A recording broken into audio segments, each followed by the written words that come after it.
Bendito Padre que moras en el cielo. El estrado de tus pies es esta tierra. Los cielos de los cielos no te pueden contener, porque eres inmenso, poderoso, omnisapiente, omnisciente.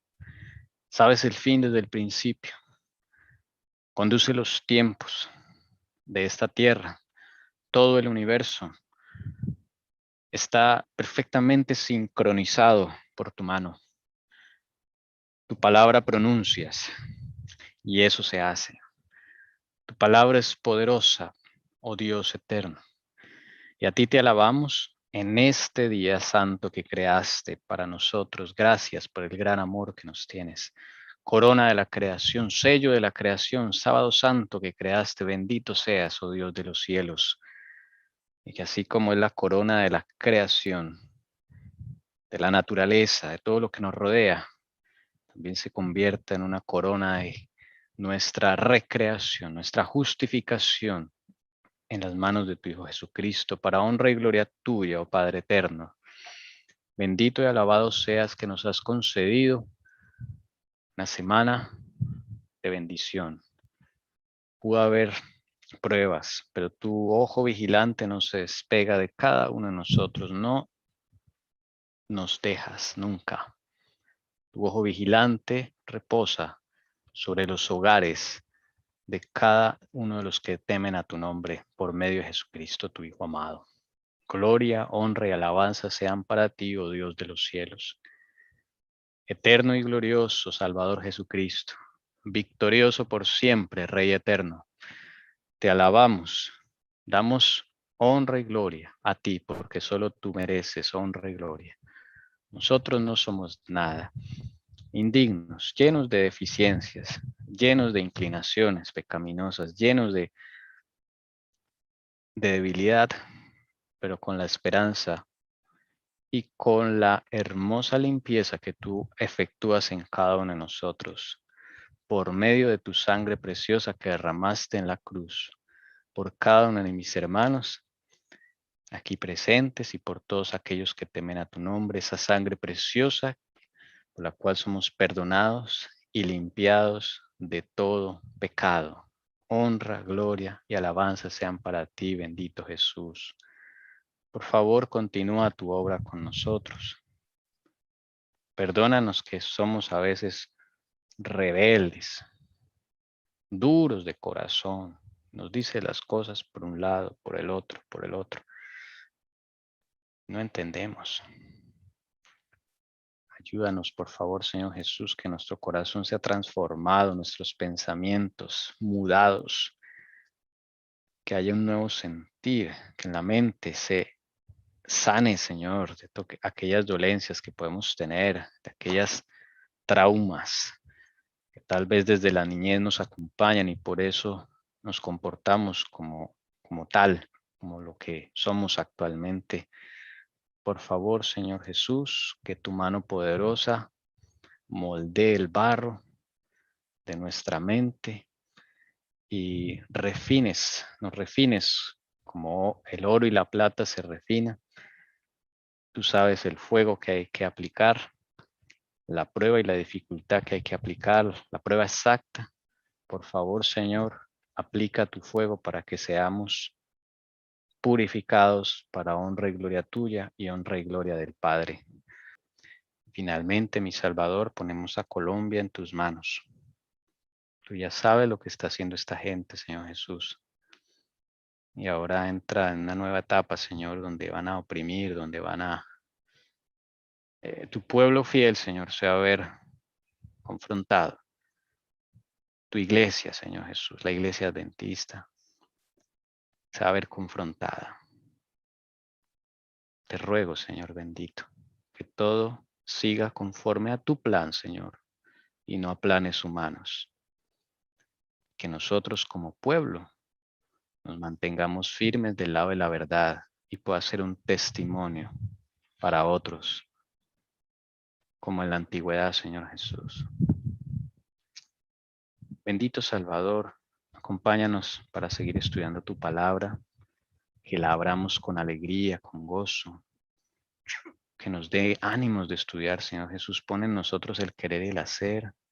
Danos sabiduría de que desciende lo alto para entender estas cosas, para tener, Señor Jesús, también el tiempo, más bien que nosotros saquemos el tiempo para estudiar cada día, que no nos conformemos con lo que vemos acá, Señor. Te pido por esa devoción personal de cada uno de nosotros.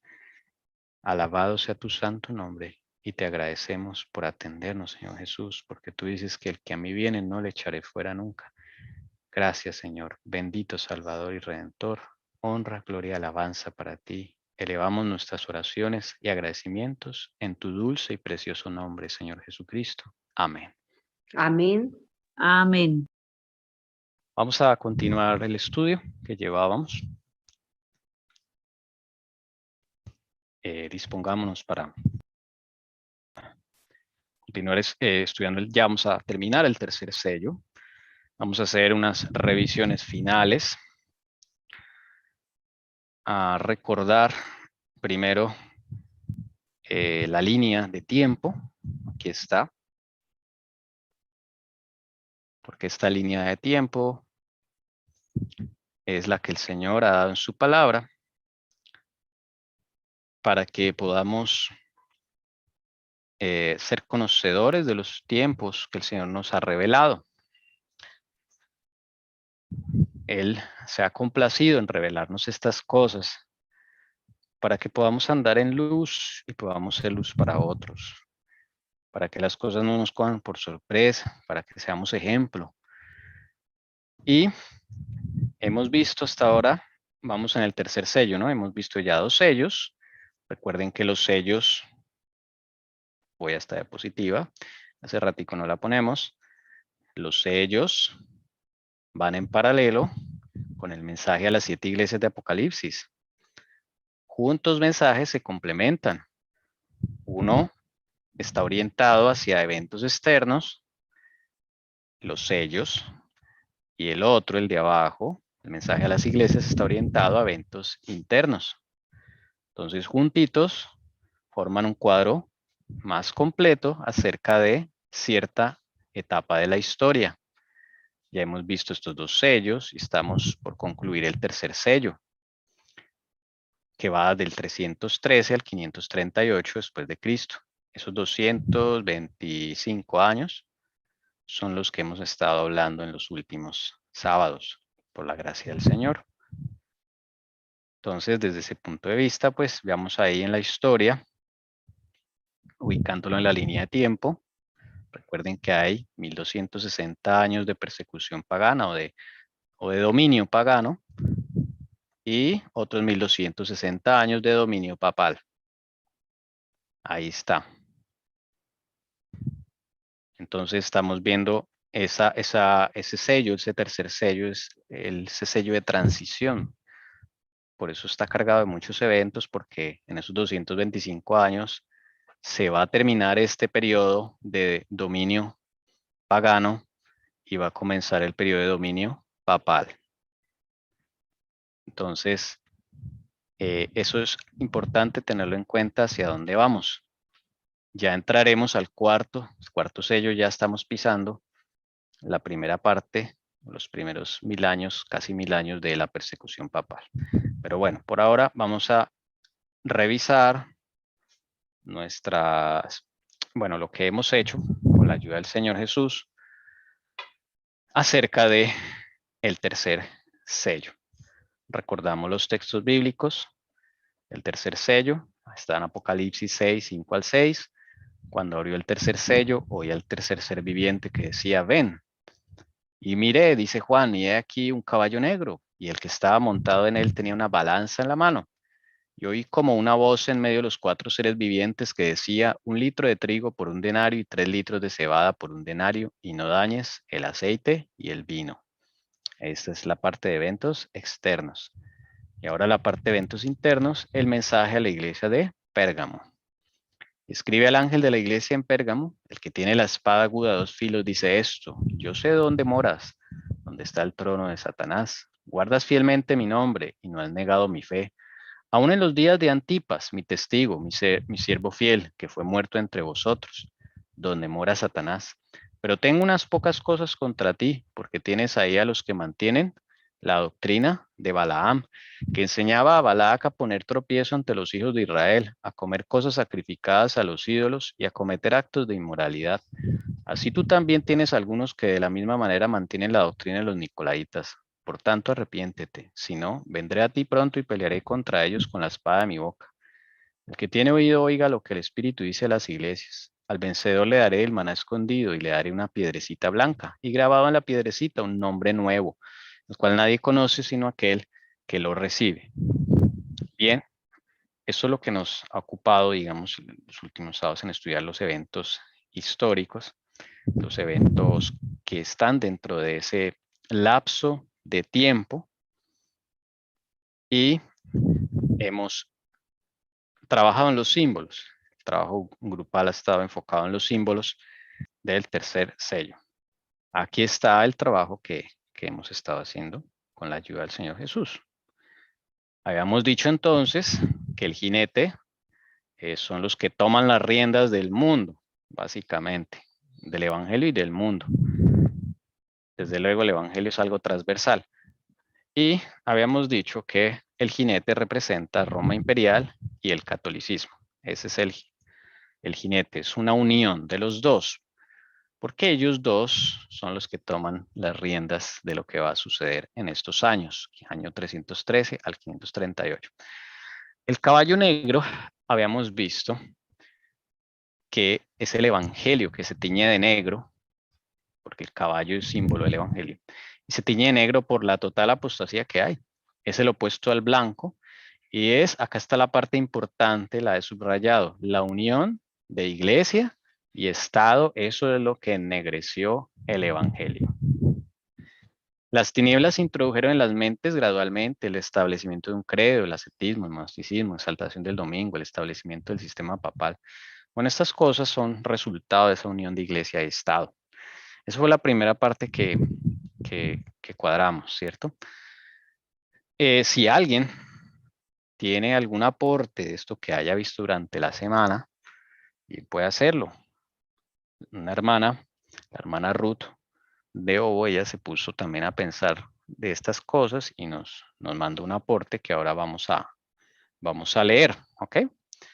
Y la saludamos, hermana Ruth, y le animamos a seguir estudiando. Esa es la idea. Hablamos también de la balanza o balanzas, con otras Biblias, está en plural. Y hablábamos que es el poder de regular la palabra. Ese poder de regular la palabra es dado a la iglesia apóstata y al Estado romano. Hablamos que esa voz es la voz del Padre o del Hijo, delimitando la acción del enemigo. Es una sentencia que lanza el Señor, diciendo esto es lo que se le permite hacer. Y la expresión 1 litro de trigo por 1 denario y 3 litros de cebada por 1 denario se refiere a la palabra del Señor que comienza a escasear por causa de las tinieblas. La expresión no dañas el aceite y el vino, habíamos dicho que es el Espíritu Santo y el pacto santo no pueden ser tocados por el Estado y la iglesia apóstata. O sea, hay una parte que el Señor dice, a eso no lo vas a tocar. Porque si no, pues si hubieses terminado en ese momento totalmente el evangelio y la iglesia remanente del Señor, por ende, entonces el Señor limita. Entonces, te dejo el trigo y la cebada, pero hasta cierto punto, ¿no? Porque él le dice 1 litro de trigo por 1 denario y 3 litros de cebada por 1 denario. O sea que el Señor da la medida, pero no vas a tocar ni el vino ni el aceite. Esa es la instrucción del Señor. Voy a leer el aporte de la hermana Ruth de Obo. Y ella se centró en la balanza.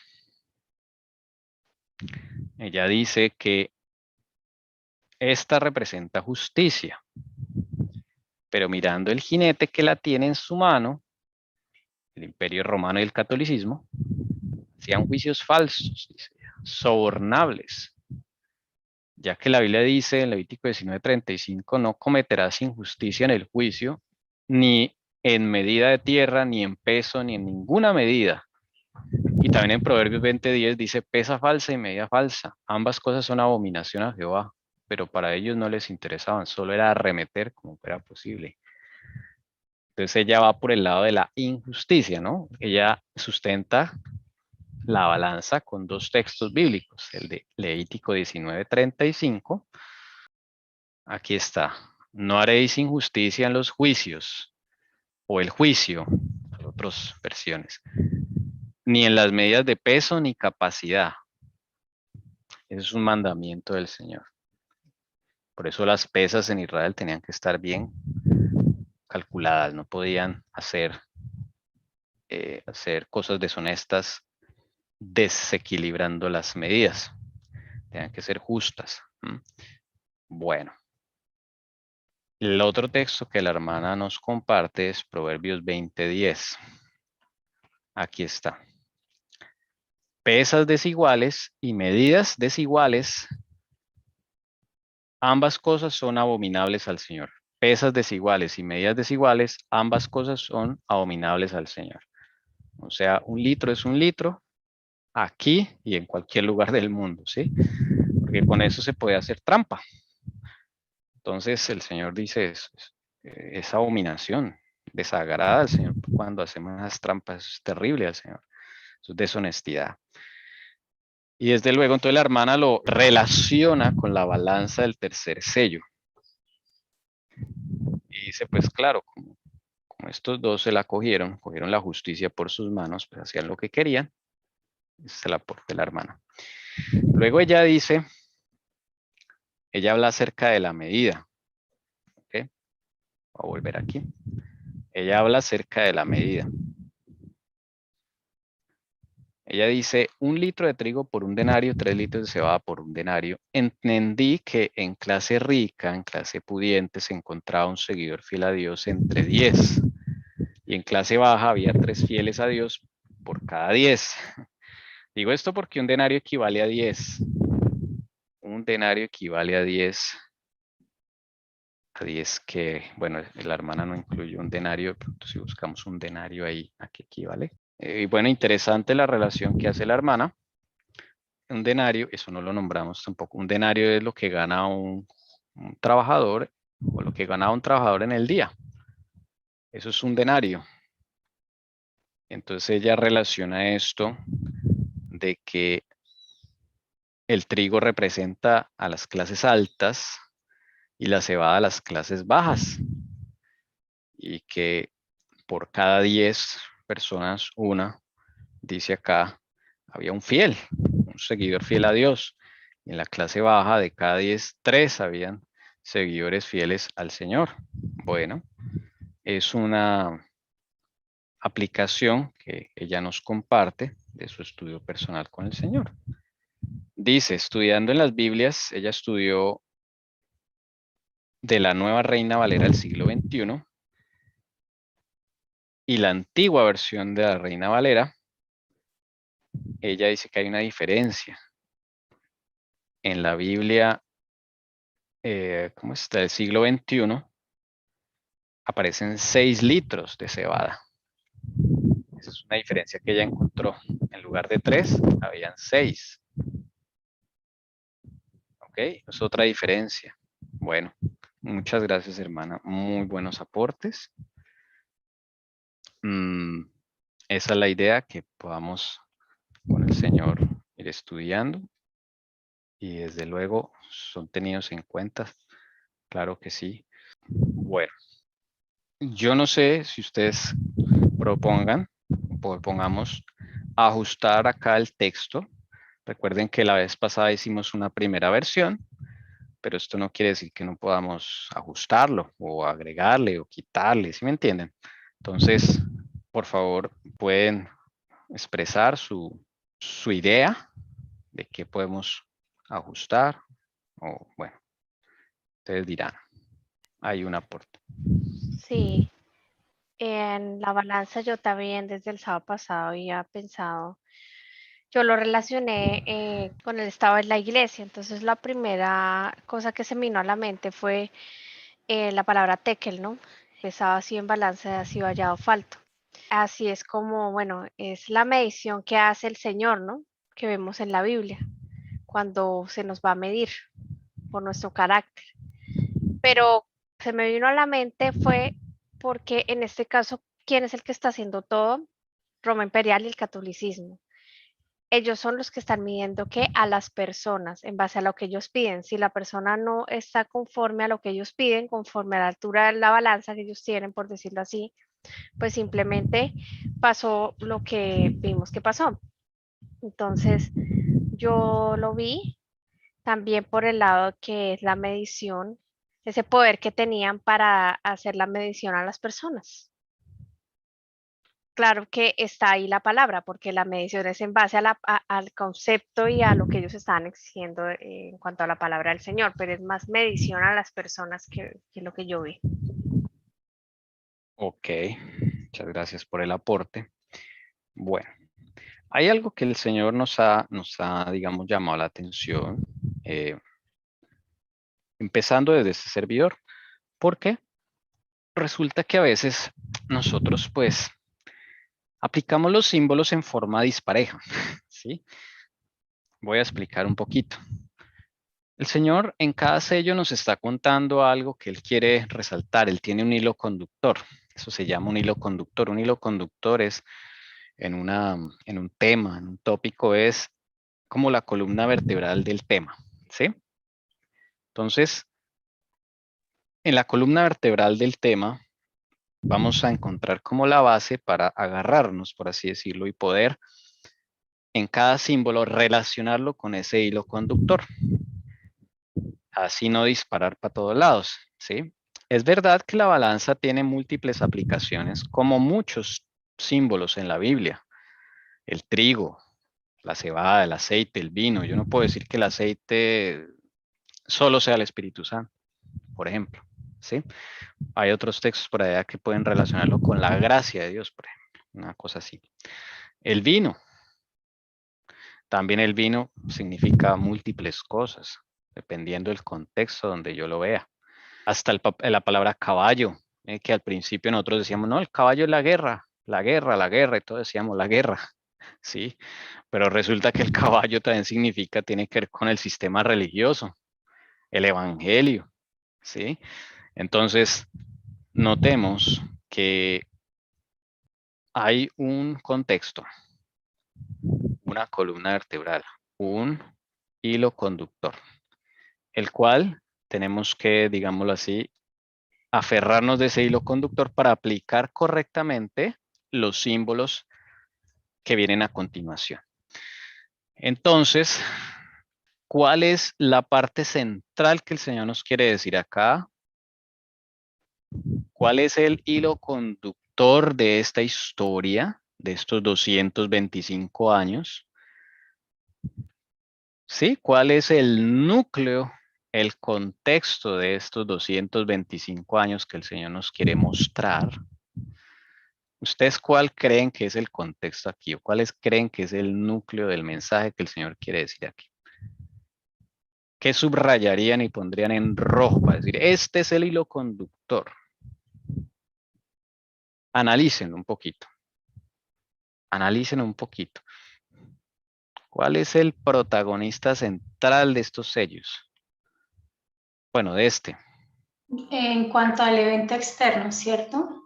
Claro, evento externo. ¿Cuál es ese evento externo principal que nos da todo el contexto de los demás símbolos? Descubriendo esto, podremos aplicar el símbolo de una forma más relacionada. No quiere decir que los otros aportes estén incorrectos, no, porque están sustentados con la palabra, ¿sí? Pero si empezamos a meter todas estas cositas así, sin relacionar con ese hilo conductor, pues no va a quedar algo, un cuadro como completo, ¿sí? Va a quedar varias verdades sueltas. La hermana María Doris iba a decir algo. Creo que sería la unión de la iglesia y Estado, sería ese punto importante ahí. Yo estoy de acuerdo. Yo No sé también qué opinan. estoy de acuerdo. Yo eso también iba iba a a decir eso. Qué bien, alabado sea el Señor. Ese es el hilo conductor. Bendito sea el Señor. Entonces, en base a eso, Es que estaba acá meditando con el Señor, organizando bien la idea de que yo he entendido por balanza, sin necesidad de que ese sea el término adecuado, ¿no? Porque todavía no sé si yo estoy en lo correcto. Porque para mí es la medición, porque cuando se une el Estado hoy en día, ¿qué hace? Porque yo todo lo traigo a lo que está pasando y lo que va a pasar también, que sabemos que va a pasar, ¿no? Cuando se une la iglesia con el Estado. ¿Qué es lo que hace el Estado hoy en día? Pone leyes. Y si tú no estás a la medida de esas leyes, multas o cárcel, o muerte incluso, dependiendo del país. Y cuando se une la iglesia, se mantiene eso, porque es una medición, todo está en base a una medición de la persona si cumple o no con los requerimientos que nosotros mismos pusimos. Entonces, claro, cuando se une la iglesia con el Estado es más estricto y tiene más poder, ¿no? Para mí. Eso es lo que quería aportar. Yo quisiera que no se nos olvide que es un evento externo. Cuando nosotros hablamos lo externo, es lo que sucede alrededor, cuanto a político, social, que envuelve a la iglesia. Entonces, en este momento, casi siempre lo que se ha hablado desde un comienzo es, o sea, un imperio es importante para Dios cuando Él lo mete dentro de la Biblia. ¿Por qué? Porque tiene que ver con su pueblo, porque tiene que ver con su iglesia. Entonces, a veces si yo meto en lo externo y me olvido de que ese externo envuelve lo religioso o el pueblo del Señor, pues yo pierdo como el horizonte. Muchas gracias por el aporte. ¿Alguien más? Lo entendería yo. Claro, al unirse a la iglesia del Estado, el pueblo de Dios al tener esa medición, pues no va a estar dentro de esos lineamientos. El pueblo de Dios es el primero que sufre porque el que está firme, el que está con el Señor, su pueblo no es el que va a sufrir persecución allí, ¿no? Entonces lo afecta directamente a él. Con lo que decía la hermana Elcira. Algo que yo le digo afecta al pueblo. A mí me llega a afectar como pueblo de Dios cuando yo no tengo la palabra pura, cuando yo no tengo el evangelio puro y no sé para dónde voy con el Señor. Así es.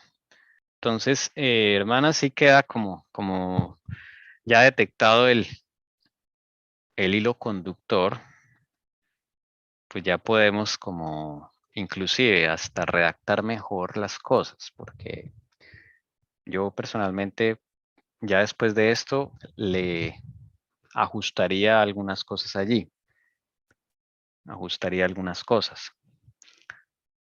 Pero si ustedes tienen algún ajuste, por favor, o algo que se pueda arreglar allí mejor, o añadir o quitar, pueden hacerlo. De eso se trata. Pero recuerden, por eso lo ponemos acá, unión de iglesia, Estado, ese es el hilo conductor. Bueno, voy a tratar mientras de ponerlo en otro colorcito que se note más, eso, que resalte. Unión de iglesia y Estado. Yo quisiera dar un aporte, llamemos para que no lo dejemos a un lado, y es el conflicto de los siglos. Cuando uno va leyendo el conflicto de los siglos, es muy maravilloso ver la lectura, lo que la hermana Ellen White plasma ahí, que definitivamente es inspirado por el Espíritu Santo. Desde que usted empieza a leerse el conflicto de los siglos hasta que termine, la hermana no pierde ese hilo. Y la hermana va contando todos los eventos externos que rodean la iglesia, que literalmente vienen siendo esos eventos externos que envuelven a la iglesia, pero ella no pierde ese hilo conductor del pueblo del Señor. Vamos a leer el conflicto de los siglos. Nos quedan por leer allí párrafos del tercer capítulo, ¿no? También lo vamos a hacer con la ayuda del Señor. Recuerden, este es el evento externo, que es el núcleo de todo.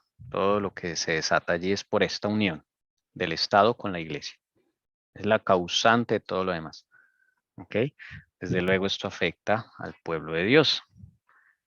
Recuerden que hay pueblo de Dios aún allí en los católicos, ¿sí? Porque es que también hay que tener en cuenta que pensamos pueblo de Dios y solo los que están en las montañas, no, hermanos.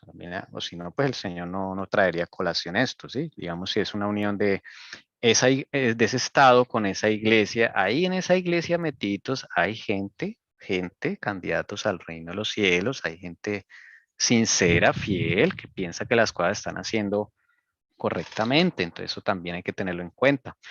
Los mismos pueblos germanos, ahí también hay pueblo de Dios y ellos tienen que tener una prueba muy dura, decidir qué hacen. ¿Se acuerdan? Ya 3 pueblos germanos desaparecieron y los que quedaron, ¿para dónde cogieron? Pues unos se van a unir al pueblo de Dios. Entonces, cuando hablemos de pueblo de Dios, tenemos que ensanchar la mente un poco más, porque bueno, solo el Señor conoce dónde están los suyos. Entonces, esa unión de Estado e Iglesia es la que va a afectar la espiritualidad del mundo. Hermanos, en fin, es lo que va a afectar la espiritualidad del mundo. Una Así pregunta como, sí. Ajá.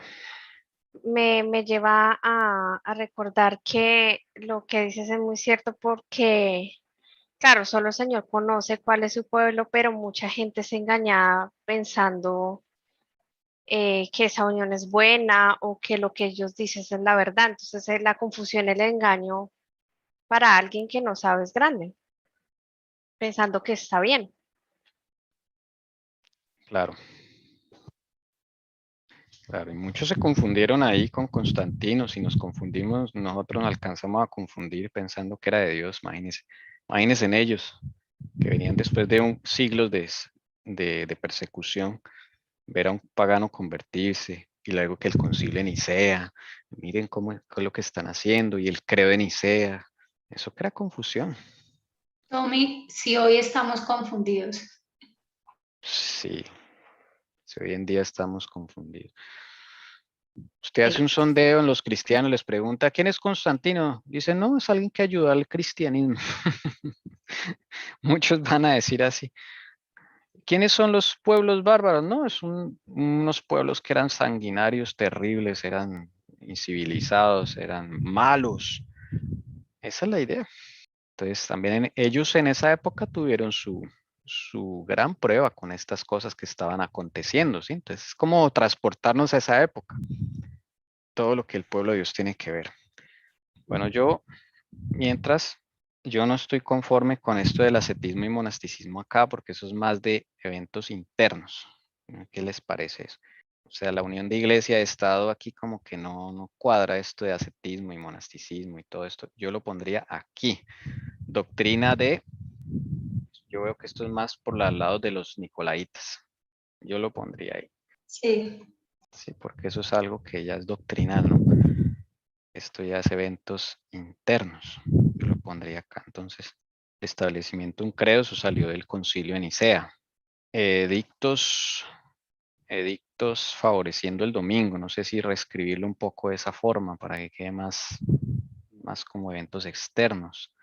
Es que yo no, o sea, ahí lo que tengo entendido, pues yo pienso, es como dejar claro esos dos edictos, ¿no? Que uno fue civil y el otro ya fue la parte civil ya religiosa, que es como los procesos que quizás nos irá a pasar a nosotros. Sí. Edictos civiles y religiosos. O sea, ahí son no procesos, sino las etapas inclusive que se habla hoy en día de la ley dominical. Entonces ahí uno se da cuenta que ahí también hubo etapas. Sí, exacto. Primero fue civil, después fue religioso. El poder civil otorgado al Papa, la autoridad civil. La autoridad civil otorgada al Papa. Esto ya queda mucho más evento Tommy, externo.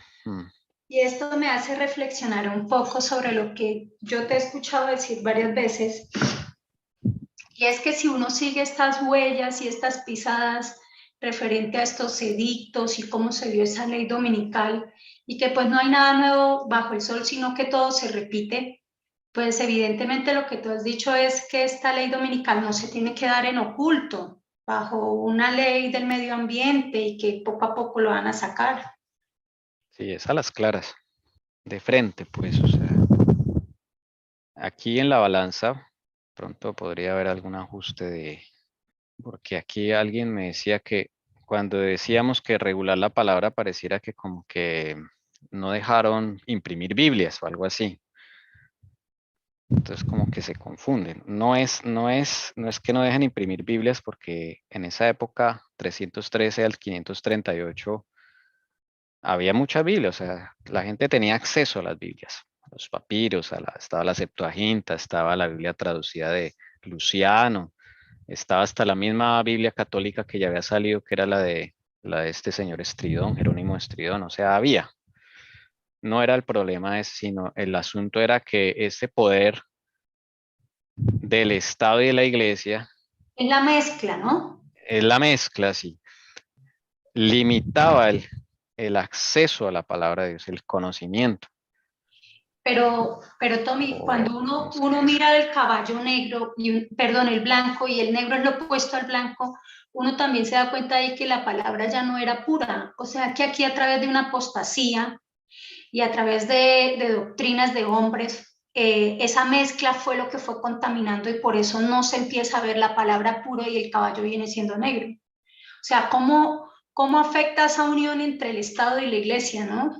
Cómo el Estado viene a meterse en las partes, llamemos, espirituales, religiosas, que solo le compete a Dios. Es como cuando uno ve la luna blanca, bonita, resplandeciente, luna llena, una noche clara.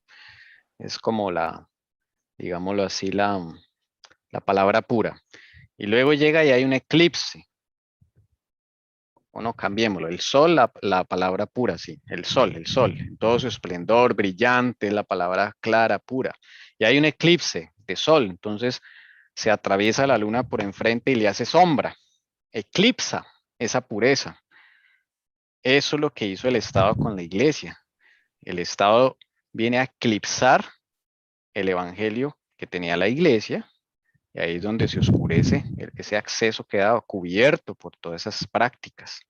Y también cómo muestran eso como si fuera puro. O sea, cambiaron la verdad por algo falso, pero lo presentan como si fuera verdad. Entonces ahí ese poder de regular la palabra, aunque a mí la balanza siempre me llama medición, está muy bien también decir que es el poder de regular, de regular y decir qué es verdad y qué no, presentar lo falso como puro, cuando realmente pues no lo es, ¿no?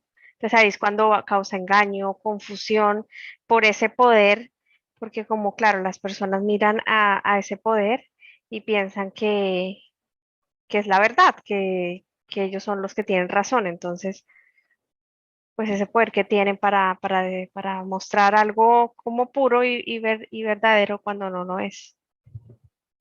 Claro, por ejemplo, en el concilio de Nicea, que Constantino dice, bueno, o firman ese credo o se van del imperio. Eso es una cosa súper oscura, hacer eso. Él ni siquiera era consciente de que estaba firmando, o sea, no, ni siquiera él sabía nada de lo que estaban discutiendo, porque no, ni Biblia sabía. Entonces, claro, el Estado viene a regular sobre la Iglesia, sobre asuntos netamente que son el alimento de la gente, que Dios le dio a la gente, que el Señor Jesús le dio a la gente.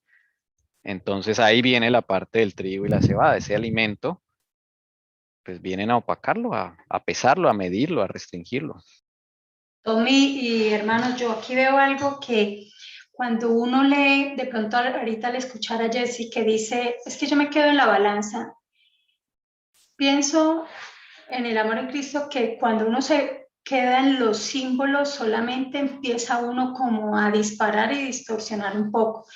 Pero si yo voy en el símbolo que es la balanza y miro el contexto, y en el contexto Dios me sigue mostrando más adelante que realmente me está hablando del trigo, que esa balanza es porque el Señor está pesando el trigo y la cebada, que también al leer las escrituras sabemos que esa es la palabra del Señor, y dentro del contexto sabemos que es el pueblo, lo que es el alimento sólido para el pueblo del Señor, que aquí se iba a afectar algo muy grave que se iba a ver como consecuencia más adelante en el siguiente sello y en el siguiente caballo. Entonces, cuando uno lee, llamémoslo así, cuando se dice el texto y el contexto, o el símbolo más el contexto, y de lo que viene, ahí es donde uno se da cuenta que el hilo conductor es el que me lleva y no me debo quedar solo en el símbolo.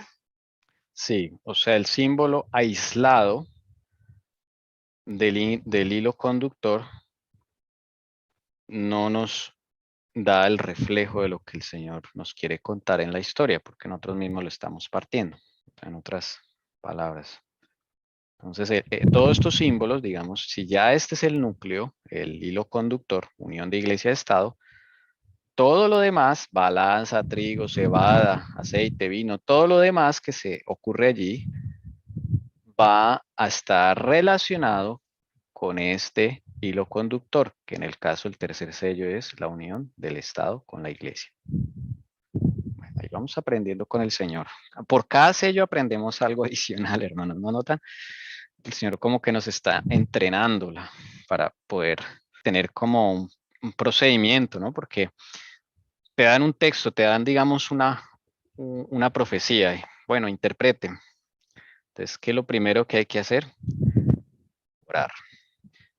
Segundo, pedirle al Señor que nos muestre el hilo conductor, o sea, el asunto que el Señor quiere contar. Y de ahí en adelante, los símbolos, relacionarlos con el hilo conductor. Ya, eso es como todo el proceso sencillito. Eso es lo que hacía Guillermo Miller y hacían los pioneros. Ellos eran muy juiciosos en eso, ¿no? Nosotros como que hemos perdido esa destreza de poder pensar en una profecía y empezar a interpretarla, ¿no? Eso es algo, se requiere mucha unión con el Espíritu Santo, con el Señor Jesús. Y que, Tommy, una observación que encuentro aquí al uno aprender, como tú estás hablando, que el Señor nos está enseñando, es algo maravilloso, porque casi siempre recuerdo mucho en ese entonces en Prado a un hermano que era con el que estudiamos y decía, pero ¿por qué la Biblia está escrita así? ¿Por qué no va este versículo? Me toca ir a buscar en el otro lado, me toca buscarlo en el otro lado. Pero prácticamente me dio la sensación que él veía que había desorden, pero no hay desorden. En este aparente desorden hay un orden si uno sigue ese cordón y uno no se pierde con el texto, van los contextos y es lo que el Señor hace. Eso le ayuda a que uno empiece con el Señor a despertar una destreza que se le da a través del Espíritu Santo. El Cira y queridos hermanos, en mi experiencia, después de tantas, digámoslo así, de estudiar y reestudiar, yo me he dado cuenta que nuestra mente es la que está desordenada. La Biblia realmente está muy ordenada y muy bien hecha. A nosotros nos parece desordenado porque nos programaron para ver las cosas de una forma diferente. Entonces, claro, desde nuestro punto de vista, luce como si estuviera desordenada. Pero es nuestra mente la que está desordenada. Es como mi conclusión hasta ahora. Pero bueno, no hay nada que el poder del Señor Jesús, su sangre preciosa, no pueda limpiar en la vida del creyente y ordenar. Amén. Amén, sí. To- Entonces, Tommy, perdóname un segundito. ¿Tú puedes volver otra vez a repetir lo que dijiste sobre eso, ese lineamiento para seguir, por favor? el procedimiento, listo, el Sí, procedimiento. señor. Entonces, primer paso, orar al Señor para que Él sea el que me enseñe, me conduzca, por medio del Espíritu Santo me guíe. Eso es lo primero. No abrir la palabra por querer mostrarle al otro, ni impresionar al otro, ni por querer estregarle las cosas al otro, no, ni con egoísmo, ni con nada, con mucha humildad al Señor Jesús, enséñame como un niño. Esa es la primera parte que yo. La segunda es detectar con la ayuda del Espíritu Santo el hilo conductor. El hilo conductor es el tópico central que el Señor nos quiere explicar. El tema principal. Ese es el hilo conductor. El segundo paso. Entonces, en este caso, el tercer sello es unión de Estado con Iglesia. Listo. Una vez detectado, el tercer paso es interpretar los símbolos con la misma Biblia, pero relacionado con el tema central o el hilo conductor. No desligarlo. Ese es como los tres pasos que hasta ahora he visto que el Señor nos ha como enseñado. Entonces, primero, ponerse las manos del Señor, oración. Segundo, detectar el hilo conductor o tema principal. Tercero, relacionar los símbolos con el hilo conductor usando la misma Biblia.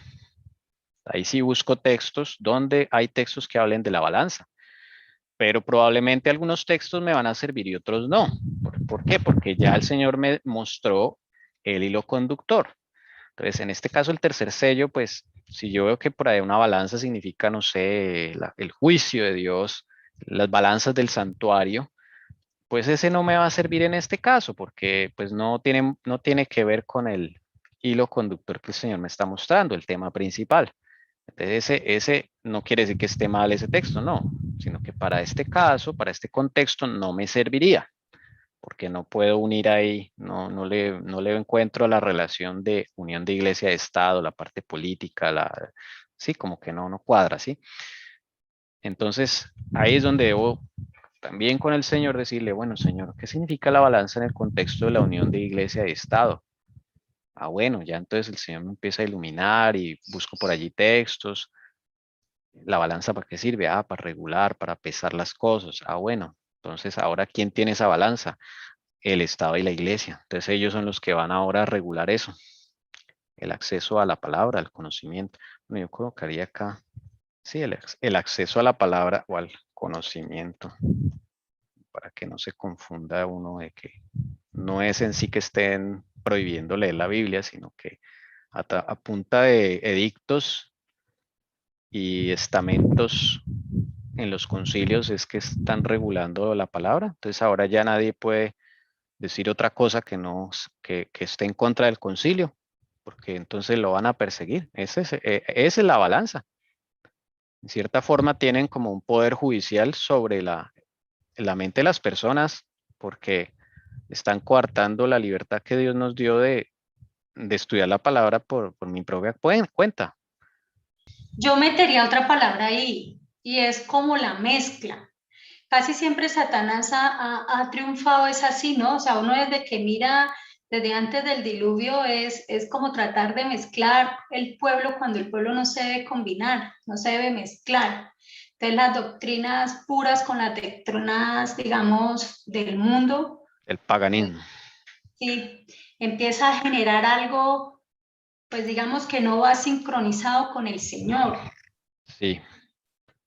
A ver, yo lo voy a tratar de redactar diferente. El Estado y la Iglesia.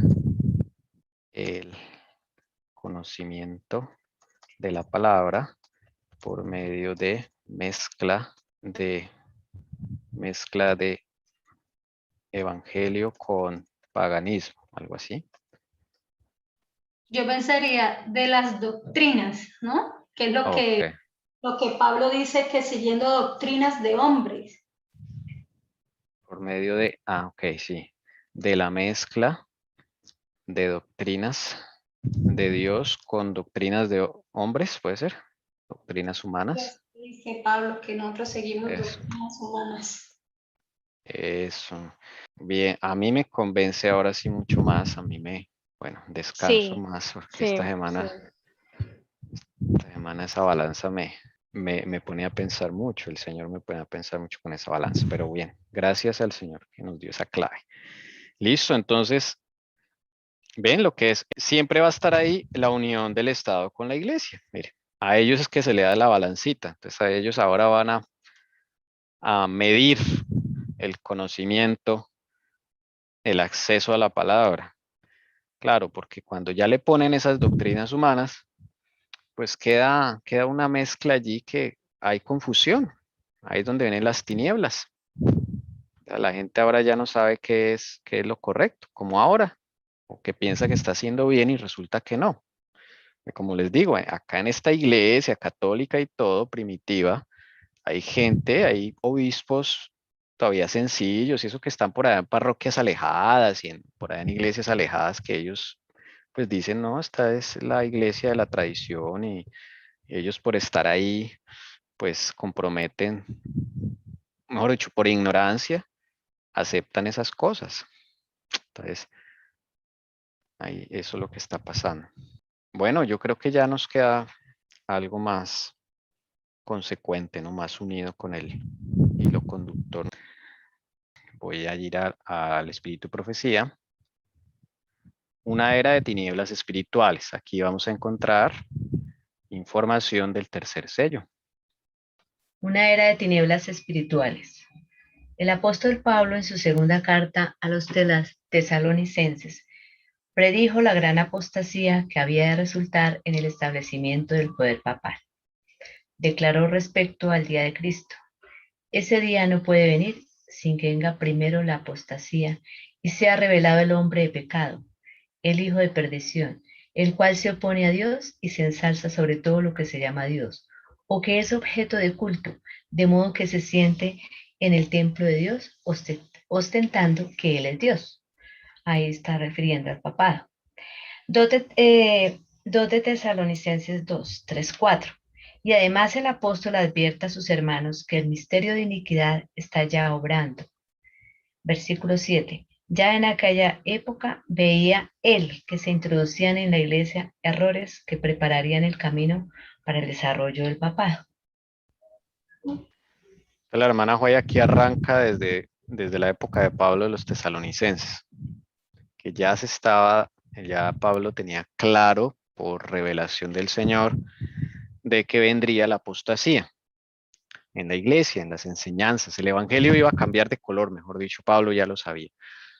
Y por esa apostasía se iba a ir revelando poco a poco el hombre de pecado, el sistema papal. Entonces, la hermana Guay arranca desde aquí, desde este punto, para empezar a unir, a llegar al tercer sello. Poco a poco, primero solapadamente y a hurtadillas, y después con más desembozo, conforme iba cobrando fuerza y dominio sobre los espíritus de los hombres, el misterio de iniquidad hizo progresar su obra engañosa y blasfema. De un modo casi imperceptible, las costumbres del paganismo penetraron en la iglesia cristiana. El espíritu de avenencia y de transacción fue coartado por algún tiempo por las terribles persecuciones que sufriera la iglesia bajo el régimen del paganismo. Mas habiendo cesado la persecución y habiendo penetrado el cristianismo en las cortes y palacios, la iglesia dejó aún todo la humilde sencillez de Cristo y de sus apóstoles por la pompa y el orgullo de los sacerdotes y gobernantes paganos, y sustituyó los requerimientos de Dios por las teorías y tradiciones de los hombres. La conversación nominal de Constantino a principios del siglo IV causó gran regocijo, y el mundo, disfrazado con capa de rectitud, se introdujo en la iglesia. Desde entonces, la obra de corrupción progresó rápidamente. El paganismo, que parecía haber sido vencido, vino a ser vencedor. Su espíritu dominó a la iglesia. Sus doctrinas, ceremonias y supersticiones se incorporaron a la fe y al culto de los que profesan ser discípulos de Cristo. Tremendo. Profesaban, sí. Uh-huh. Y bueno, esto lo hemos visto, ¿no? Mire que la hermana Joya ya habla de uno se mete, mejor dicho, el misterio de iniquidad es el proyecto de Satanás para infiltrar la iglesia, es el misterio de iniquidad. ¿Es claro? Como ya no le funcionó la violencia, como se ha dicho en repetidas ocasiones, pues él va a su plan B. Su plan B es infiltrar la iglesia. Eso es lo que se llama el misterio de iniquidad. Misterio, pues porque él lo hace a hurtadillas y lo hace sin que nadie se dé cuenta. Como dice acá, poco a poco. Dice primero solapadamente, así como no queriendo, así como no siendo frentero. A hurtadillas, como suele hacer. Y después, sí, con más desembozo. Desembozo sí ya es con más de frente. Y así, entonces él empieza a meter las costumbres del paganismo. Ahí está. Y dice de un modo casi imperceptible. Así trabaja él con nosotros también, casi imperceptible. No nos damos cuenta y pensamos que seguimos al Señor y resulta que no, estamos en otra.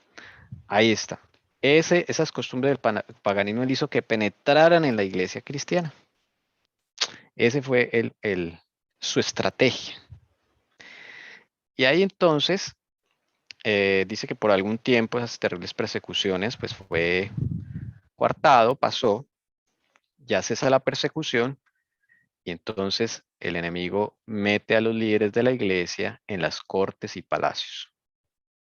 Todos esos obispos, toda esa gente que hemos visto, que Alejandro, que Ambrosio, que Remigio, todos ellos descienden del evangelio puro, o sea, esa gente desciende de ese evangelio puro, lo triste, ¿no?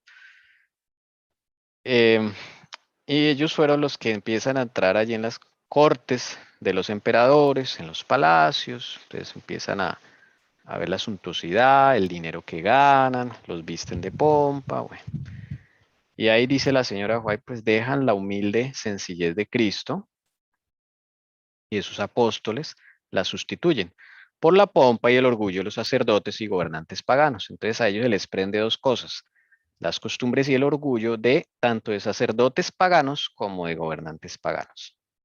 Ahí está. Entonces no solamente el emperador, porque ya digamos el obispo de Alejandría pues tenía acceso al gobernador romano de Alejandría.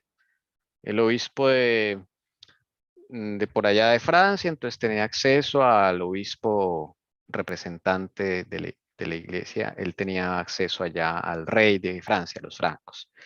Sí, entonces no solamente el emperador, sino todos los gobernantes y todo ya tenían entrada estos líderes de la iglesia cristiana a aquellos lugares del gobierno. Como hoy que los pastores de la iglesia adventista tengan acceso allá a las cortes de la ONU y al Congreso de los Estados Unidos y a todo eso. Eso no es correcto. Y así de todas las iglesias. Habla luego de la conversión nominal de Constantino, que ya hemos hablado cómo fue la historia de él. Entonces acá subrayamos conversión nominal. ¿Qué es una conversión nominal? Pues solo de nombre.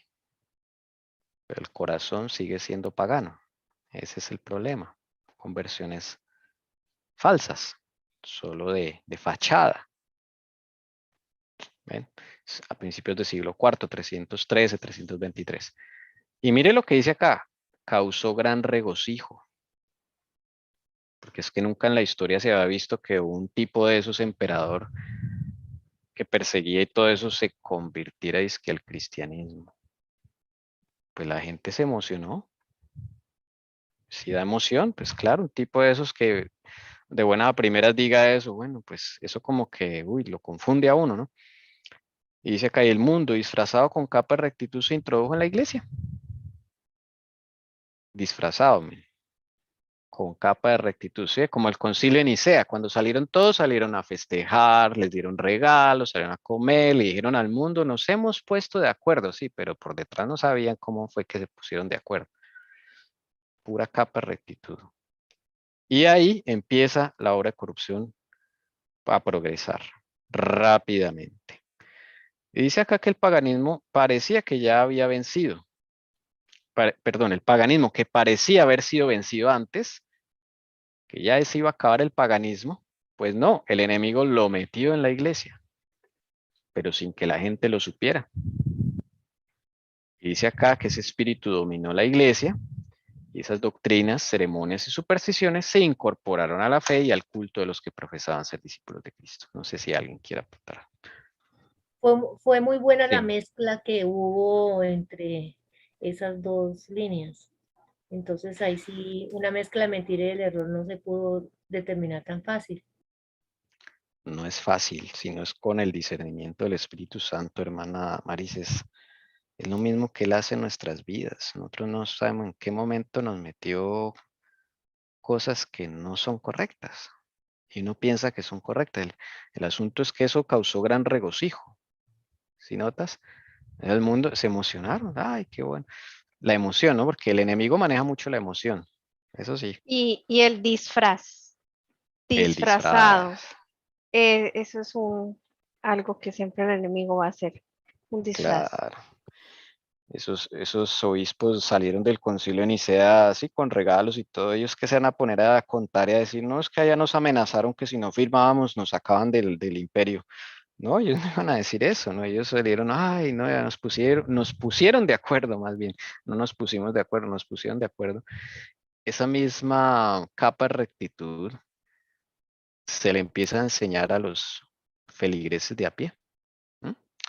Error terrible, porque se le empieza a enseñar a los feligreses a esconder sus pecados, a ponerlos debajo del tapete, y lo único importante es que soy temeroso de Dios, creo en Jesús, entonces ya con eso me voy a salvar.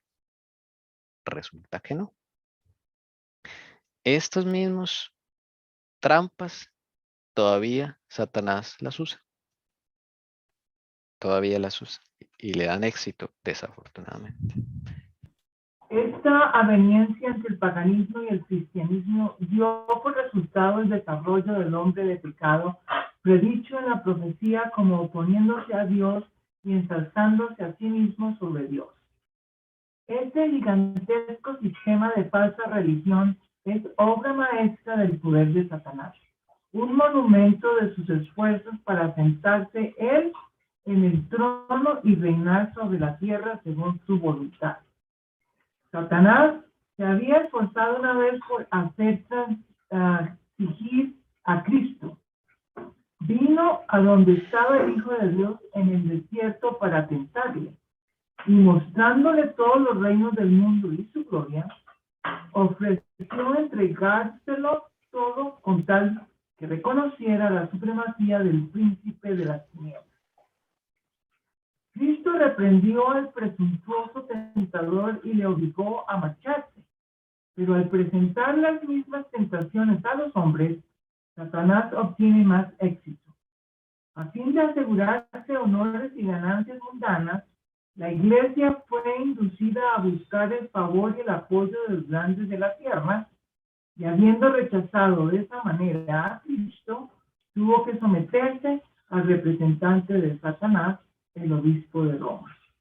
Muy claro, ¿no? ¿Qué empezó a buscar la iglesia? El favoritismo. Claro, favor y apoyo de los grandes de la tierra. Poder. Favor y apoyo, claro, poder. La iglesia no tiene nada que ir a buscar a los hombres de apoyo, de nada de eso. Nosotros no tenemos que ir a buscar apoyo de ningún hombre. ¿No notan? Ni favores, ni... No. La iglesia debe ir a Cristo cuando tenga algún problema, no a un ser humano de carne y hueso. Eso fue lo que hicieron ellos. Al conseguir ese apoyo, pues rechazan a Cristo. Así de sencillo. Rechazan a Cristo. Y ahí, sí señora. Pero veo aquí que en lugar de, sí, como tú dices, de buscar a Jesús, entonces empiezan ellos a buscar ayuda en otro ser humano, a buscar la verdad en otro ser humano, a refugiarse en otro ser humano. Algo así entiendo yo, en lugar de buscar el apoyo en la palabra del Señor, en la oración en Jesucristo. Tal cual. Tal cual. Ellos tienen el problema del concilio de Nicea. Y en el concilio de Nicea, ellos tienen un problema. O sea, el concilio de Nicea surge por un problema, que no se ponen de acuerdo por la naturaleza de Cristo. Entonces, ¿a quién buscan? Al emperador. El emperador convoca un concilio, entonces sientan al emperador ahí, después de mucho debatir, les dice entonces, emperador, usted arregla este asunto porque... Y el emperador lo arregla a la fuerza porque él no sabe nada de Biblia ni siquiera. Sí, entonces, teniendo la Biblia ahí en todo el centro de la sala donde se desarrolla el concilio de Nicea.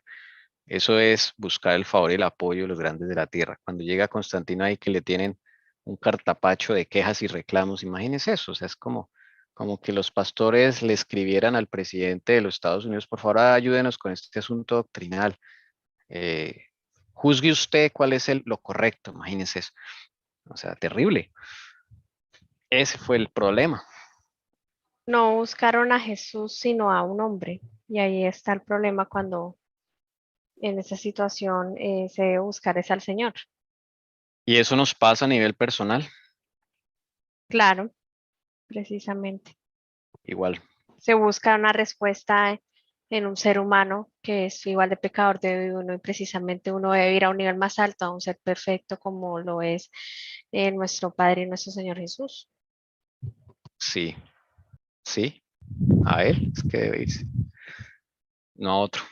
Nadie, ningún ser humano le va a resolver el problema a usted. Ninguno. Sí, es diferente cuando uno comparte la fe, las experiencias, las cosas que uno le pasan con el Señor y eso sirve como de ánimo, de apoyo a otro. Cuando el Señor te dice, dile a este hermano esto, aquello, es diferente. Porque ya tú previamente has orado al Señor y le estás diciendo, Señor, yo quiero esa respuesta, ayúdame. Y el Señor va a guiar, Él te la va a mostrar de alguna forma, de alguna forma. Entonces, eso nos pasa ahora sí, porque es bonito mirar la historia, los errores que se cometieron, pero también traerla al presente y a la vida personal, cómo es exactamente el mismo engaño, solo que a nivel personal. Y que la decisión, ahí yo veo las decisiones, pues, se puede aplicar para nuestra vida, para alguien que le pida un consejo a uno o alguna solución, y en este caso ellos estaban pidiendo una solución.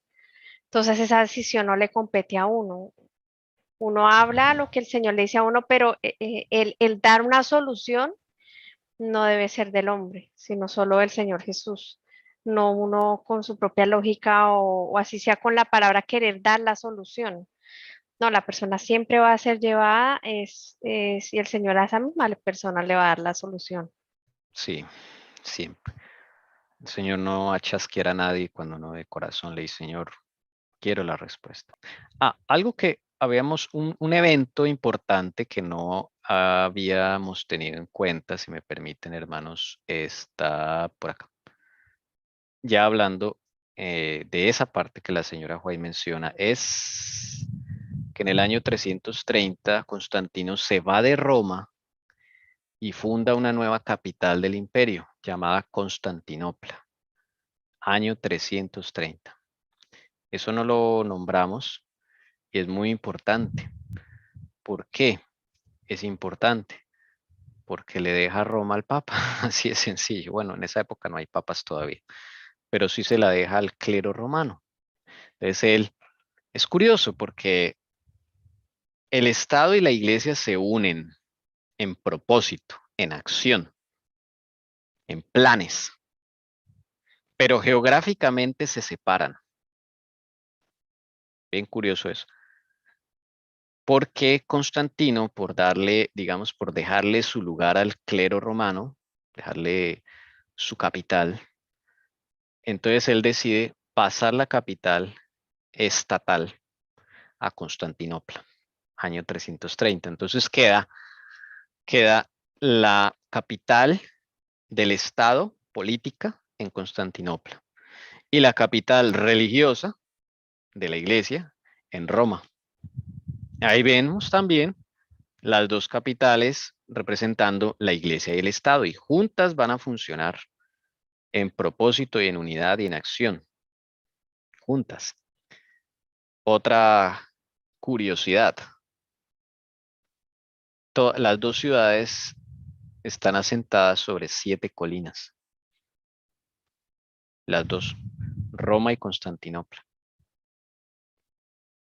Bueno, una curiosidad allí. Por alguna razón, Satanás eligió eso. ¿Por qué? Porque aquí dice en el conflicto de los siglos, acabamos de leer,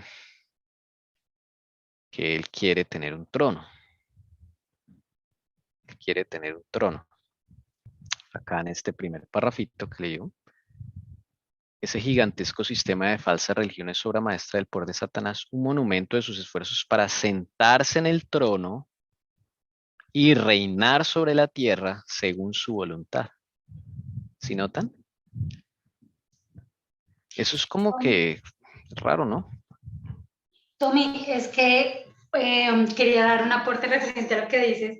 La verdad no recuerdo ahorita, pero pues Satanás siempre copia, ¿no? Lo que hace Dios. Entonces, creo que fue un estudio que habíamos hecho Se supone que donde Dios dejó a Israel, ¿sí? A Jerusalén, toda esa zona, hay también 7 montes. Entonces lo que decía es que Satanás pues quiere siempre remedar, llamemos, el gobierno y tener el gobierno de Jesús, siempre es copiarlo. Entonces cuando se había hecho ese estudio, yo ahorita no recuerdo los 7 montes, pero me llamó mucho la atención. Muchas gracias por ese aporte. Es una copia de Jerusalén. Claro, él quiere tener también su capital. Quiere tener también su trono. Tener ahí a su iglesia, a su estado. Entonces, eso es una muy interesante. 7 colinas tiene Constantinopla y 7 colinas tiene Roma. Actualmente Constantinopla es Estambul, la ciudad de Turquía, la famosa ciudad de Turquía, Estambul. Esa construcción que ustedes ven al fondo aún existe hoy en día. Es impresionante. Es una ciudad, pues claro, insignia de todas estas cosas que pasaron allí. Es cuna del cristianismo, Turquía. Turquía es un país muy, muy clave. Y bueno, él entonces pasa toda la sede allá, hace el megatrasteo y todos los bienes que tenía el Estado romano en la ciudad de Roma y alrededores, pues adivinen a manos de quién pasan a ser. De los obispos. A él le dejan el palacio de Letrán, las basílicas ya eran de los obispos. Está el palacio de Letrán, que era de Constantino, bueno, todos los regalos, toda la ciudad de Roma. Ahora queda, digamos, la figura de autoridad que queda allí en Roma es básicamente el obispo de Roma. Entonces eso es algo clave que se nos olvidó y gracias al Señor que él me acordó revisando los eventos históricos. Bueno, sigamos. Una de las principales doctrinas del romanismo enseña que el Papa es cabeza visible de la Iglesia Universal de Cristo y que fue investido de suprema autoridad sobre los obispos y los pastores de todas las partes del mundo. Aún más, al Papa se le han dado los títulos propios de la divinidad. Se le ha titulado Señor Dios el Papa y se le ha declarado infalible. Exige que todos los hombres le rindan homenaje. La misma pretensión que sostuvo Satanás cuando tentó a Cristo en el desierto, la sostiene aún por medio de la Iglesia de Roma, y muchos son los que están dispuestos a rendirle homenaje. Pero los que temen y reverencian a Dios resisten esa pretensión, que es un desafío al cielo, como resistió Cristo las instancias del astuto enemigo. Al Señor tu Dios adorarás y a Él solo servirás. Lucas 4:8. Dios nos ha hecho alusión alguna en su palabra a que Él haya elegido a un hombre para que sea la cabeza de la iglesia. La doctrina de la supremacía papal se opone abiertamente a las enseñanzas de las Santas Escrituras. Solo por usurpación puede el Papa ejercer autoridad sobre la Iglesia de Cristo. Bueno, la primera vez que le dieron preeminencia al obispo de Roma sobre los demás obispos fue por medio de un emperador llamado Valentiano III. Valentiano III.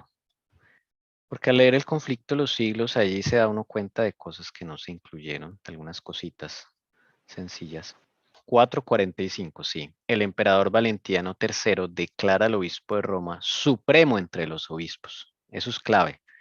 También esa cosita que es el párrafo que acaba de leer la hermana Lucy, ¿sí? Que fue declarado como la cabeza de todo, gradualmente también, ¿no? Como suele hacer el enemigo, gradualmente.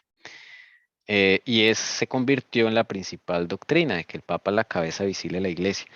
Entonces fue en varias etapas. La primera etapa fue esta, Valentiano III, cuando a él todavía no le llama Papa, le dice simplemente el obispo de Roma es supremo entre los obispos. Y ya desde ahí se había levantado una simpatía por el obispo de Roma en la cuestión de que él como que arreglaba los pleitos entre los obispos, ¿no? esos pleitos que ellos tenían de desacuerdos doctrinales y de que se excomulgaban el uno al otro y de que hereje, le llamaba el uno hereje y el otro le volvía con lo mismo y bueno, había violencia entre ellos, pues el obispo de Roma se formó como una especie de juez entre los mismos obispos, porque el obispo de Roma empezó a arreglarles como sus diferencias, como a mediar entre esos conflictos que surgían inclusive en Oriente.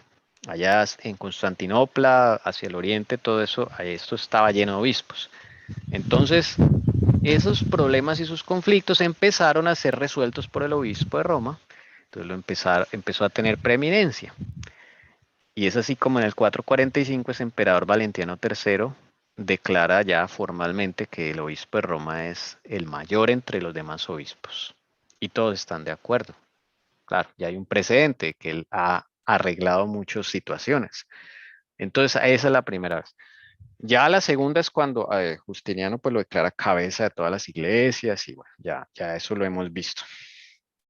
Acá en el 533 es como la segunda decreto importante, no decreto, sino declaración importante ya por parte del emperador Justiniano ahí ya lo llama padre, papa, para darle esa preeminencia que es una de las doctrinas claves de la Iglesia Católica. Entonces, esa parte que acabamos de ver, fue investido de suprema autoridad sobre los obispos, es la del 445, la que está hablando la señora White.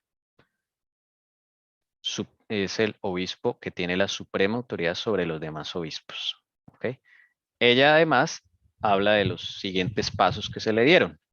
Esto de Señor Dios el Papa ya es un título que se le dio en la edad ya moderna, ya después de que pasó el tiempo. La infabilidad también, eso fue con el tiempo. En el cuarto sello vamos a ver mucho de estas cosas, de cómo aún más exaltaron al papado. ¿Okay? Pero por lo menos al tercer sello llegaron hasta acá. La autoridad que le dieron sobre los demás obispos y pastores de todas las partes del mundo. Los romanistas se han empeñado en acusar a los protestantes de herejía y de haberse separado caprichosamente de la verdadera iglesia. Pero estos cargos recaen más bien sobre ellos mismos. Ellos son los que arriaron la bandera de Cristo y se apartaron de la fe que ha sido una vez dada a los santos. Judas 3. Bien sabía Satanás que las sagradas escrituras capacitarían a los hombres para discernir los engaños de él y para oponerse a su poder. Por medio de la palabra fue como el mismo Salvador del mundo resistió los ataques del tentador. A cada asalto suyo, Cristo presentaba el escudo de la verdad eterna diciendo, escrito está. A cada sugestión del adversario ponía él la sabiduría y el poder de la palabra, para mantener su poder sobre los hombres y establecer la autoridad del usurpador papal. Satanás necesita que ellos ignoren las santas escrituras. La Biblia ensalza a Dios y coloca a los hombres, seres finitos, en su verdadero sitio. Por consiguiente, hay que esconder y suprimir sus verdades sagradas. Esta fue la lógica que adoptó la Iglesia romana. Por centenares de años fue prohibida la circulación de la Biblia. No se permitía a la gente que las leyes ni que la leyese ni que la tuviese en sus casas. Y sacerdotes y prelados sin principios interpretaban las enseñanzas de ella para sostener sus pretensiones. Así fue como el Papa vino a ser reconocido casi universalmente como vicerregente de Dios en la tierra, dotado de autoridad sobre la Iglesia y el Estado. Bien. Esto de que se prohibió la circulación de la Biblia no hace parte del tercer sello, hace parte del cuarto sello. Okay, esta partecita de acá. ¿Listo? Pero la estrategia del enemigo, dice acá, porque ya está hablando de la estrategia del enemigo, es suprimir las Sagradas Escrituras, porque él sabe que con las Sagradas Escrituras está, primero, cómo hacerle frente a él y a sus demonios. Segundo, descubrir la verdad, descubrir que lo que le están diciendo a uno, pues, concuerda o no concuerda con la palabra. Entonces él empezó a retirarla. Pero en el tercer sello él no la prohíbe, no. Él, como habíamos hablado ahorita, la eclipsa. con pensamientos y doctrinas humanas, con filosofía griega. Le empieza a meter ahí los razonamientos de los paganos, todo esto empieza a manchar el evangelio, el razonamiento puro y sencillo del evangelio. Y lo logra porque la gente entra en confusión y se olvidan de la palabra. Entonces, la palabra se vuelve como un artículo religioso, como un artefacto religioso, pero no en un principio de vida. Eso nos puede pasar a todos también, ¿no? A veces tenemos la Biblia allí como uno, eso es sagrado, sí, pero usted ni la lee, no la estudia, pues da lo mismo que no sea sagrado, que es sagrada. ¿Me hago entender? Es sagrada, pero si usted no la aplica, pues esa santidad no va a ser para usted ni para mí. Entonces es lo mismo. Entonces el enemigo se ha inventado muchas formas de quitarnos el acceso a las sagradas escrituras. Es una prueba de que él tiene varias formas de quitarle la palabra a la gente. ¿Sí? No es solamente prohibiendo la Biblia. Entonces la forma que él usó en el tercer sello es meter opiniones humanas, eclipsarla y llenarla de pensamientos netamente de filosofía griega, humana, todo eso a manchar. Por eso salió el ascetismo, el monasticismo, todas estas cosas que vimos, salen de ahí por mala interpretación de la palabra. En ese aspecto, pues fue eclipsada. ¿Ya? Después en el cuarto sello es que él viene a suprimirla. Ahí sí nadie puede leerla, ni siquiera, no se tiene acceso. Y voy a decirlo, hermanos, no es malo tener una guía de estudio y todo eso, pero la escuela sabática de la iglesia adventista, nuestra amada iglesia, se convirtió en un obstáculo para tener acceso directo a la palabra. Eso es un obstáculo, hermano. Ya lo digo porque es mi experiencia. Uno cuando está acostumbrado a esa cartilla, uno pierde ese acceso directo a la palabra. Y uno está leyendo, son opiniones de otros. Eso no es correcto. O sea, uno tiene que ir a la palabra. Bueno, no critico a los que estudian el folleto de la lección. Yo lo estudié durante años. Pero eso me limita. Porque estoy viendo cómo piensa otro ser humano. Ahí no tengo oportunidad ni preguntarle a Cristo, Señor, pero ¿cómo es esto? O de cuestionar siquiera, porque no, me enseñaron a no cuestionar. Que lo que está ahí, eso es sagrado. Entonces a veces el folleto de la lección de escuela sabática se vuelve más sagrado que la escritura. Más sagrado. Tommy, Sí.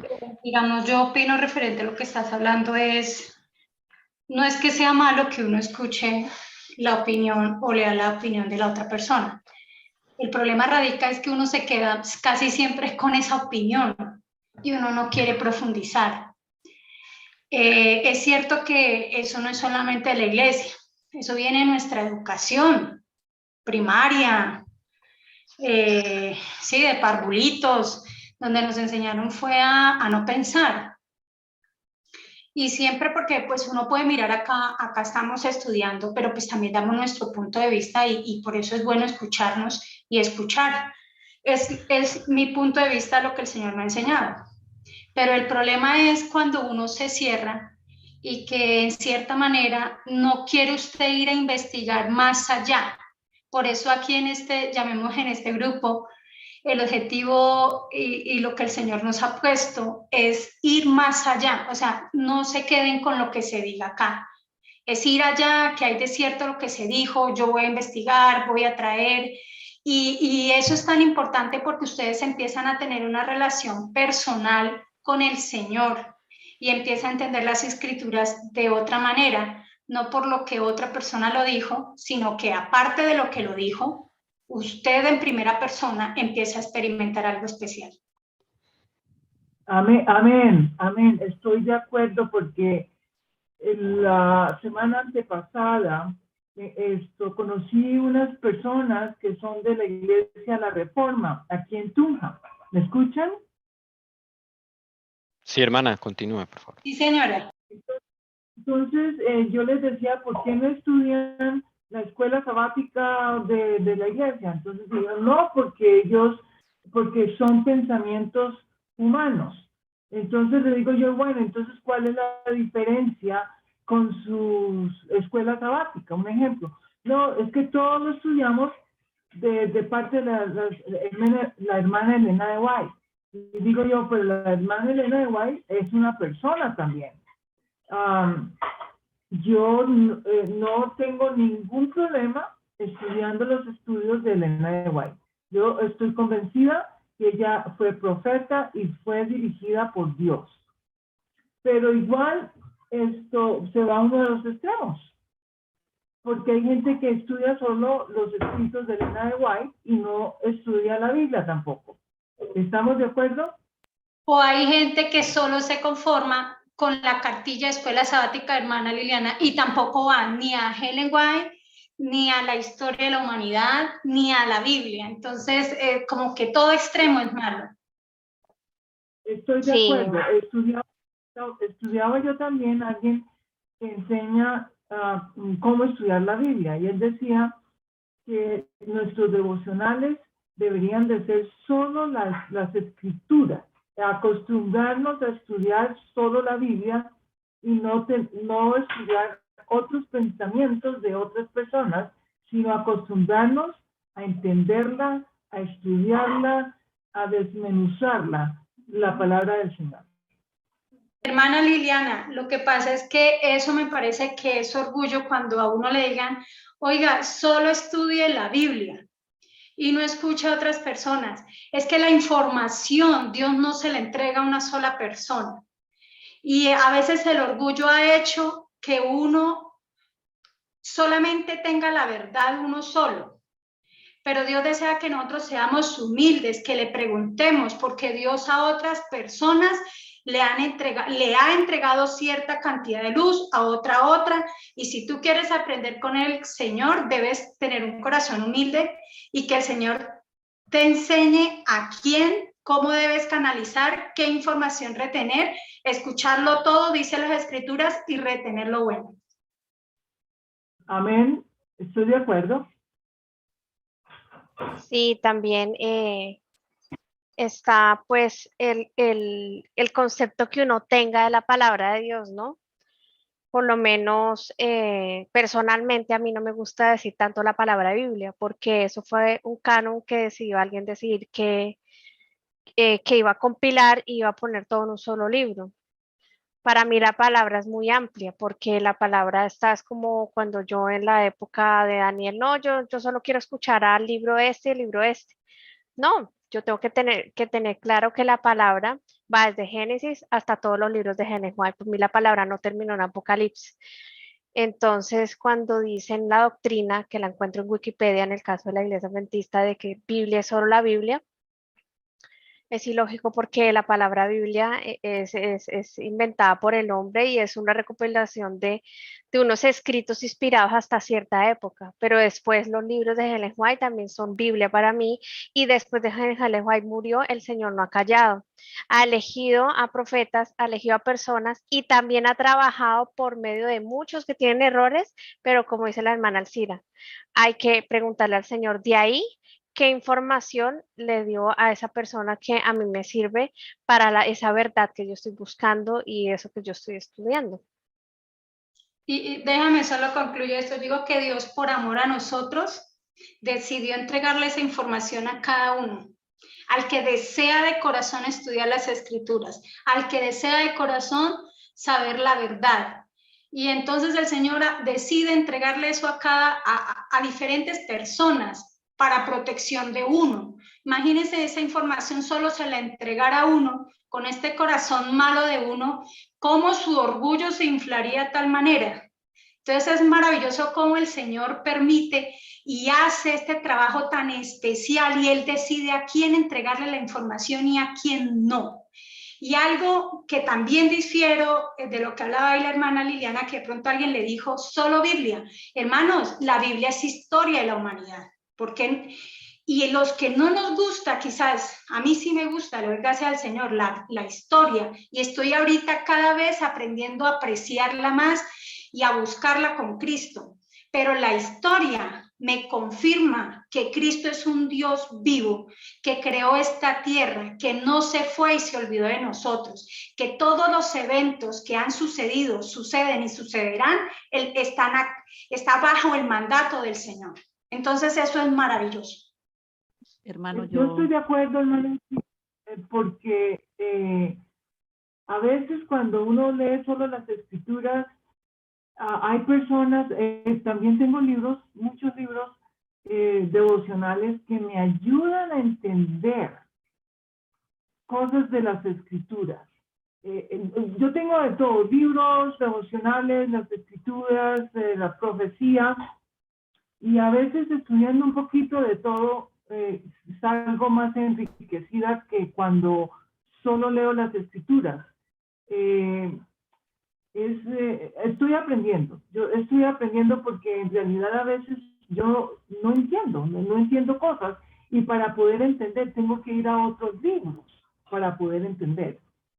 Con todo lo que ellos han hecho de dañar, de destruir, yo sé que está Dios, que Él es poderoso y Él cuida, ¿cierto? Pero yo me pongo a pensar en la Biblia que ahora tenemos, que ya recopilaron todo. No hay probabilidad de que alguien haya metido la mano y nos hayan escrito cosas que no son, o que distorsionen, hermano. ¿Quién revisó eso o quién revisa eso? Es que alguna vez me hicieron esa pregunta. Y a mí algún pastor le escuché que era como una especie de concilio también, como de 70 personas que revisaban antes de que la Biblia hubiese salido, o la revisaron ellos para saber que todo estuviese bien. ¿Eso es así? Hermana, eso es una historia. El canon bíblico es toda una historia, pero los que eligieron el canon bíblico al final pues fue la Iglesia Católica, primer canon bíblico.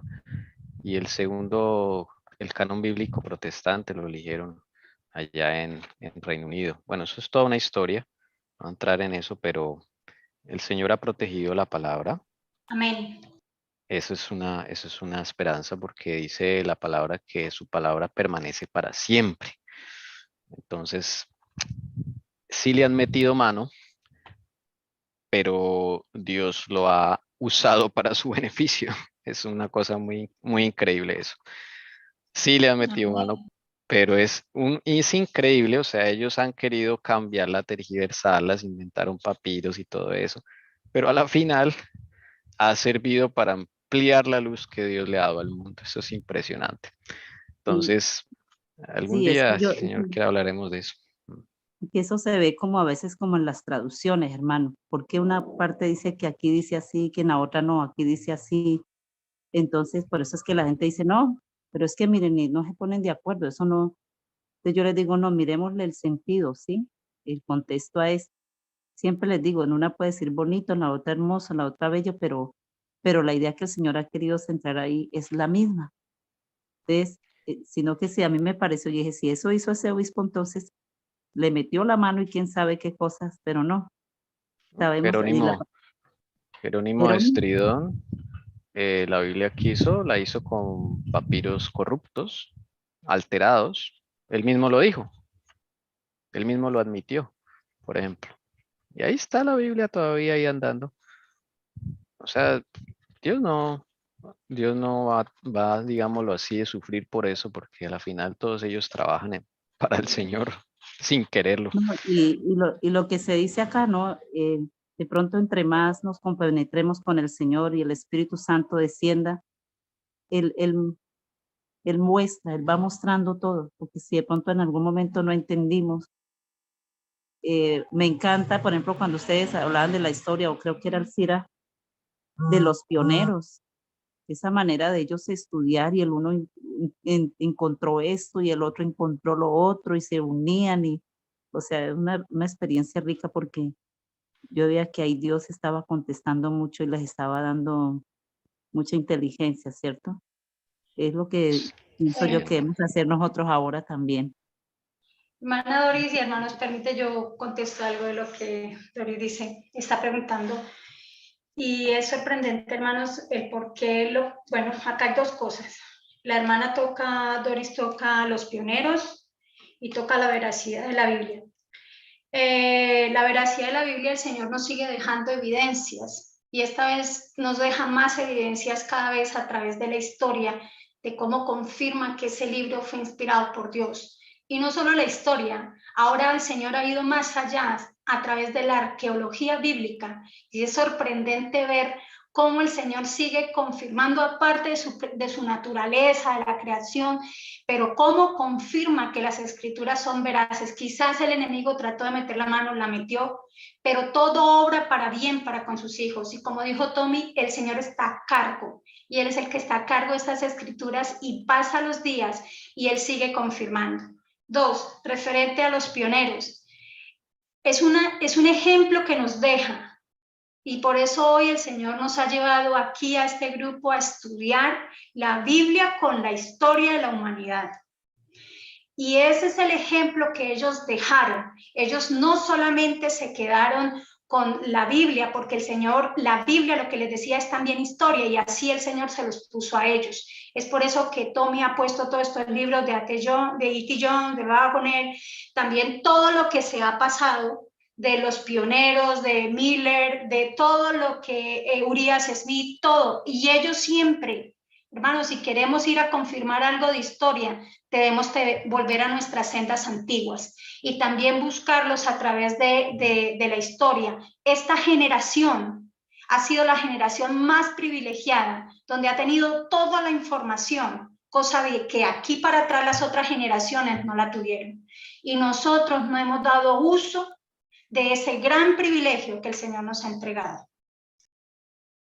Oremos. Padre eterno, que estás en los cielos, santificado sea tu nombre. Padre amado, perfecto eres, grande eres, Señor, y poderoso eres. Junto con nuestro Señor Jesucristo, Señor, tu Hijo, a quien dio su vida por nosotros, trabaja arduamente, Señor, en el santuario. Y es muy maravilloso, Padre eterno y Señor Jesús, que estén al control de todo lo que ha pasado y va a pasar en este mundo. Es muy hermoso el que te hayas ofrecido, Señor, para nuestra salvación y tengamos en este momento la oportunidad, Señor, de ser transformados por ti, de que tú puedas trabajar en nuestra vida y que podamos ser parte de este plan de salvación, que podamos, Señor, admirarte, meditar en tu palabra y conocer de parte de ti, Señor, directamente la verdad. Tu palabra es inmensa, Señor. Todo lo que has hecho por tu pueblo, por tus hijos, por tu creación durante todo este tiempo, Señor, desde la creación del mundo. Es impresionante, Señor, ver tu mano, a pesar de la intervención, Señor, de Satanás. Y a pesar de que muchas veces, Señor, la humanidad ayuda a esto. Pero tú eres más grande, Señor, y más poderoso. Y tu verdad siempre ha prevalecido. Y te pedimos, Señor, que tengas misericordia a cada uno de nosotros, de que la verdad pueda ser impregnada en nuestros corazones, en nuestras mentes, y que cada uno de nosotros, Señor, pueda ser limpiado y preparado para lo que nos atañe y para la misión que tiene, Señor, a cada uno de nosotros en esta época. Te pedimos, Señor, que nos sigas enseñando, que podamos, Señor, discernir todo esto que hemos aprendido y que nos falta, Señor, y que, Señor Santo, podamos siempre agradarte, alabarte, Señor, engrandecer tu nombre y vindicarlo, Señor Santo, en nuestras vidas. Gracias, Señor, por tu inmenso amor. Te pedimos por cada una de las personas, Señor, que nos están viendo, que está por cada uno de nosotros, Señor, nuestras familias. Y ahora, Señor, que vamos a continuar en tu Shabbat, que podamos meditar en tu palabra, alabarte, mirar tu creación, Señor, y poder también, Señor, tener nutrición por medio de los alimentos, Señor, que cada uno de nosotros va a consumir ahora. Gracias, Señor, en tu nombre santo, Jesús, te lo agradecemos y lo pedimos ante nuestro Padre Celestial. Amén. Amén. Amén. Amén.